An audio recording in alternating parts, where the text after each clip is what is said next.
تو فرمایا کہ توبہ استغفار کا ایک واقعہ ایسا ملتا ہے کہ جو بالکل سارے قاعدے قانونوں کو ہی توڑ دیتا ہے، سارے قاعدے قانونوں کو توڑ دیتا ہے۔ وہ کون سا واقعہ ہے؟ فرمایا کہ وہ واقعہ ہے حضرت یونس علیہ السلام کا، کہ عام طور پہ یہ ہوتا ہے کہ بھی نبی محنت کرتا ہے اور محنت کر کے لوگوں کو دین کی طرف بلاتا ہے اور لوگ بات کو نہیں مانتے تو قوم غرق ہو جاتی ہے، نبی کو اللہ جل شانہ جو نجات دے دیتے ہیں، عام طور پہ یہی ہوتا ہے۔ لیکن یونس علیہ السلام اپنی قوم کو سمجھا رہے ہیں، یونس علیہ السلام اپنی قوم کو سمجھا رہے اور مسلسل سمجھا رہے ہیں کہ بھئی دیکھو یہ بت پرستی ٹھیک چیز نہیں ہے اور تم اللہ جل شانہ کی نافرمانی میں لگے ہوئے ہو، تو لہٰذا اس سے کیا آ جاؤ، اس سے باز آ جاؤ۔ اب انہوں نے جب بات نہیں مانی تو اللہ جل شانہ کی طرف سے بھی جو نا بتا دیا کہ بھی ان کو بتا دو کہ اگر تم توبہ نہیں کرتے تو 3 دن کے اندر اندر تمہارے اوپر کیا آ جائے گا، اللہ کا عذاب آ جائے گا۔ اب یونس علیہ السلام نے قوم کو بتا دیا۔ اب جب یونس علیہ السلام نے قوم کو بتایا تو یونس علیہ السلام کے جانے کے بعد، یعنی اس مجلس سے اٹھنے کے بعد، قوم والوں نے آپس میں مشورہ کیا، یعنی دلوں کے اندر نبی کی عظمت موجود تھی، بات نہیں مانتے تھے لیکن دلوں کے اندر عظمت موجود تھی۔ تو انہوں نے مشورہ کیا کہ بھئی یہ جو آدمی ہے یونس علیہ السلام ہے، انہوں نے تو کبھی جھوٹ نہیں بولا، انہوں نے جو بات کی ہے جب بھی کی ہے سچی بات کی ہے، انہوں نے کبھی جھوٹ نہیں بولا، تو لہٰذا یہ جو بات کر رہے ہیں نا یہ سچی بات کر رہے ہیں، کوئی غلط بات نہیں کر رہے، ہمیں ان کی بات مان لینی چاہیے اور ہمیں کیا کرنا چاہیے، توبہ استغفار کر لینی چاہیے۔ تو ان میں سے ایک سمجھدار نے یہ کہا کہ بھئی دیکھتے ہیں کہ اگر رات کو یونس علیہ السلام ایک کر دے لگے جو تسی جڑے بارے ہو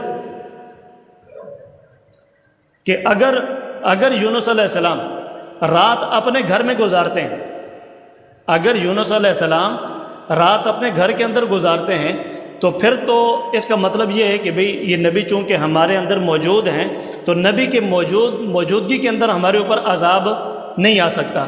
لیکن اگر دیکھیں گے کہ بھئی یونس علیہ السلام اپنا گھر چھوڑ کے جا چکے ہیں تو پھر یہ بات ان کی پکی ہو جائے گی کہ بھئی ہمارے اوپر کیا آنے والا ہے، عذاب آنے والا ہے۔ تو اب رات کے انتظار میں بیٹھے دیکھا تو جو نا یونس علیہ السلام کہیں نکل گئے، اور یونس چونکہ عراق تھا، عراق سے پھر آگے پھر خلیج کا جو علاقہ تو وہاں سے وہ کشتی میں بیٹھ کے تو وہ علاقہ، اب اللہ جل شانہ کی طرف سے حکم نہیں آیا تھا ان کو۔ ویسے عام طور پہ یہ ہوتا ہے کہ بھی نبی وہ اللہ کے انتظار میں، اللہ کے حکم کے انتظار میں ہوتے ہیں، لیکن یونس علیہ السلام نے بجائے اس کے کہ اللہ جل شانہ کے حکم کے انتظار کرتے، وہ پہلے سے کیوں بتا دیا گیا تھا کہ بھی 3 دن کے اندر عذاب آئے گا، تو اللہ جل شانہ کے رہبری سے پہلے ہی یونس علیہ السلام وہ علاقہ چھوڑ کے چلے گئے۔ اب رات کو ہی نکل گئے، اب دیکھا تو ایک کشتی جو ہے نا وہ جا رہی تھی سامنے، اس کشتی کے اندر بیٹھ گئے۔ اب جب کشتی کے اندر بیٹھے تو درمیان کے اندر جا کر وہ کشتی ڈولنے لگی، اب کشتی ڈول رہی ہے تو وہ جو کشتی والا تھا تو اس نے کہا بھئی دیکھو عام طور پہ یہی ہوتا ہے کہ بھئی ہمارے اس کشتی کے اندر چونکہ بنی اسرائیل جو اس سے پہلے جو ہوتے تھے تو ان کے ساتھ معاملہ تھوڑا سا مختلف ہوتا تھا، اسی وقت گناہ پہ پکڑا جاتی تھی۔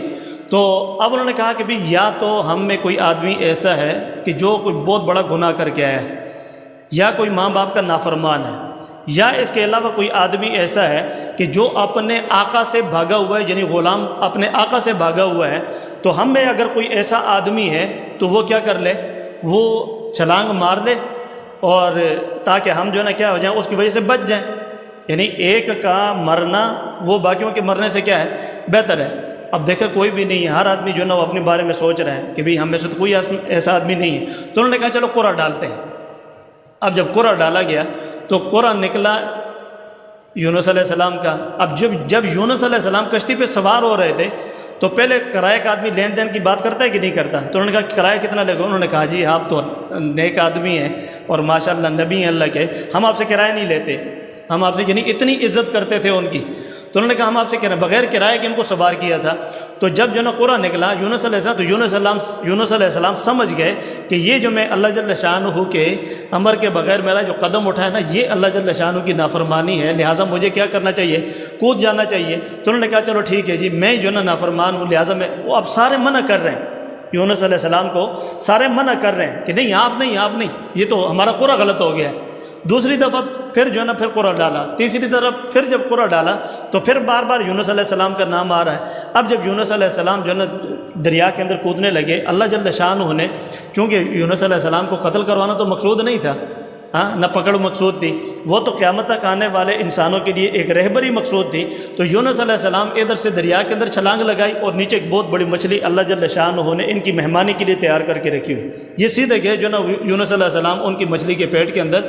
اور مچھلی کا پیٹ جو ہوتا ہے، علماء سے ہم نے یہی سنا ہے کہ لوہے کی پتریاں اگر ہوتی ہیں، لوہے کی پتریاں وہ بھی جو نا اس کے اندر گل جاتی ہیں، اتنا گرم معدہ ہوتا ہے اس کا۔ اب جب یونس علیہ السلام اتنے گرم معدے کے اندر ایک دن بھی نہیں، 2 دن بھی نہیں، مختلف روایتیں ملتی ہیں، لیکن زیادہ جو مشہور روایت ہے وہ 40 دن کی ملتی ہے کہ 40 دن۔ حضرت ابو ہریرہ رضی اللہ عنہ فرماتے ہیں کہ 40 دن جو ہے نا وہ مچھلی پوری دریا کا ایسے شیشہ جیسے نہیں ہوتا شیشہ، ادھر بھی شیشہ ادھر بھی شیشہ، اور ساری دریا کا جتنا بھی جو ہے نا مچھلی نے حضرت یونس علیہ السلام کو سیر کرائی۔ اب 40 دن گزرنے کے بعد دریا کے کنارے لا کے جو ہے نا یونس علیہ السلام کو ڈال دیا۔ اب وہاں پہ جب ڈالا تو بالکل جسم نرم ہو چکا تھا، تو ایک کدو کی بیل اللہ جل شانہ نے وہاں پہ پیدا کر دی اور سایہ کا انتظام کیا، جسم خشک ہوا۔ اور پھر جب واپس آئے دیکھا جو ہے نا وہ قوم اسی طریقے سے خوشحال، قوم اپنی جگہ کہ بھئی یہ کیا چکر ہے، اللہ جل شانہ کا وعدہ تو وہ تو پکا وعدہ ہے، اس کے اندر تو کوئی گڑبڑ ہو نہیں سکتی تھی۔ مجھے تو اللہ جل شانہ نے بتایا تھا کہ 3 دن کے اندر جو ہے یہ سارے ختم ہو جائیں گے، اور میں تو اتنا لمبا عرصہ ہو سکتا ہے کہ بھی دنوں کی بات ہو کہ میں ایک ہی دن کے اندر واپس آ گیا۔ کتنے دن گزر گئے میرے تم سے دور ہوتے کہ بھئی اتنے دن گزر گئے۔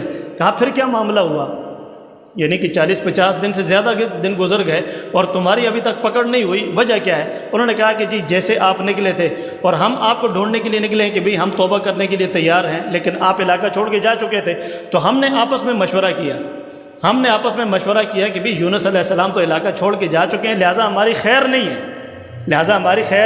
اب تو اللہ جل شانہ کی پکڑ آ کر ہی رہے گی۔ تو لہٰذا ہم سب نے مشورہ کر کے ہم اپنی بستی کو چھوڑ کر بڑے اس میدان کے اندر گئے، اور وہاں پر رو رو کر ہم نے اللہ جل شانہ سے معافی مانگی۔ اللہ جل شانہ نے ہم پر سے عذاب ٹال دیا، ہم پر سے کیا کر دیا؟ عذاب ٹال دیا۔ تو آج یہ ہے نا، یہ جو نافرمانیاں رمضان سے پہلے ہو رہی تھی آج پھر ہم نے شروع کر دی ہیں۔ اللہ معاف کرے، یہ جو ہے نا ہم تو رمضان کو رخصت بھی اچھے طریقے سے نہیں کر سکتے۔ جیسے چاند نظر آ جاتا ہے، بجائے اس کے کہ بھی آدمی جو ہے نا نوافل میں لگے، 2 رکعت کم از کم صلاۃ توبہ پڑھے، ایک دم جو ہے نا وہ ڈز اسراف شروع ہو جاتا ہے۔ کیا ہو جاتا ہے جی؟ اسراف شروع ہو جائے۔ شکر کرتے ہیں کہ بھی جو ہے نا یہ رمضان کا چاند جو ہے نا کیا ہو جائے، رمضان کا مہینہ گزر جائے۔ تو یہ بہت بڑی ناقدری والی بات ہے۔ اب بھی ہمارے پاس موقع ہے تو ہم کیا کریں؟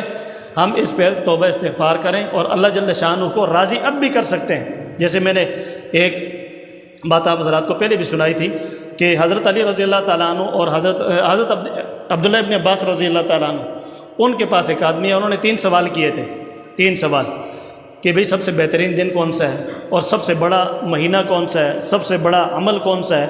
تو اس پہ حضرت عبداللہ ابن عباس رضی اللہ تعالیٰ نے تو یہ فرمایا تھا کہ سب سے بڑا دن وہ تو جمعے کا دن ہے۔ سب سے بڑا دن کس کا ہے؟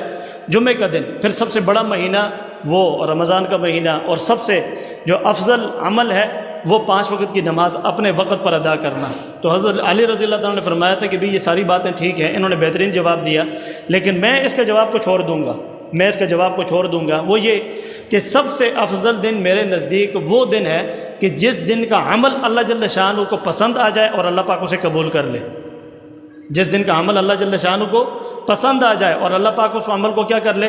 قبول کر دے۔ اور سب سے افضل مہینہ وہ ہے کہ جس کے اندر آدمی سچی توبہ کر لے۔ دیکھو نا، جب آدمی سچی توبہ کر لیتا ہے پھر آدمی غلط کام نہیں کرتا۔ تو رمضان کی توبہ ہماری کیا تھی؟ سچی نہیں تھی۔ اسی واسطے تو اللہ پاک نے مسجدوں کے جو نا وہ دروازے پھر ہمارے لیے بند کر دیے، ورنہ جو آدمی اللہ کو ہاتھ دیتا ہے کبھی اللہ پاک اس کا ہاتھ پھر چھوڑتے نہیں ہیں۔ تو آج جو اللہ جل شانہ نے پھر ہمارا ہاتھ چھوڑ دیا ہے کہ فجر کی نماز میں اللہ پاک ہمیں آنے کا موقع نہیں دیتے، ظہر میں آنے کا موقع نہیں دیتے، عصر میں آنے کا موقع نہیں دیتے، تو اس کا مطلب کیا ہے کہ اللہ جل شانہ کی طرف سے توفیق نہیں ملتی۔ اور تیسرا جو سوال تھا تو اس پہ حضرت علی رضی اللہ تعالیٰ نے فرمایا کہ سب سے افضل عمل اس دنیا سے ایمان کی حالت میں رخصت ہو جانا ہے، ایمان کی حالت میں رخصت ہو جانا ہے۔ تو اب اس میں یہ کہ بھی آج بھی ہمارے پاس موقع ہے، جب تک سانس ہے تو چانس ہے، اس چانس سے ہم فائدہ اٹھا لیں۔ تو کوشش کریں گے نا انشاءاللہ، تو ہم نیت کر لیں کہ ہم اپنی نمازیں نہیں چھوڑیں گے انشاءاللہ۔ ہم اپنی نمازیں نہیں چھوڑیں گے. جیسے رمضان کے اندر قرآن کی تلاوت کرتے رہے، اب آج بھی قرآن کی تلاوت انشاءاللہ کرتے رہیں گے. باقی جو اعمال ہم نے رمضان کے اندر کیے اسی تسلسل کے ساتھ انشاءاللہ ہم کرتے رہیں گے.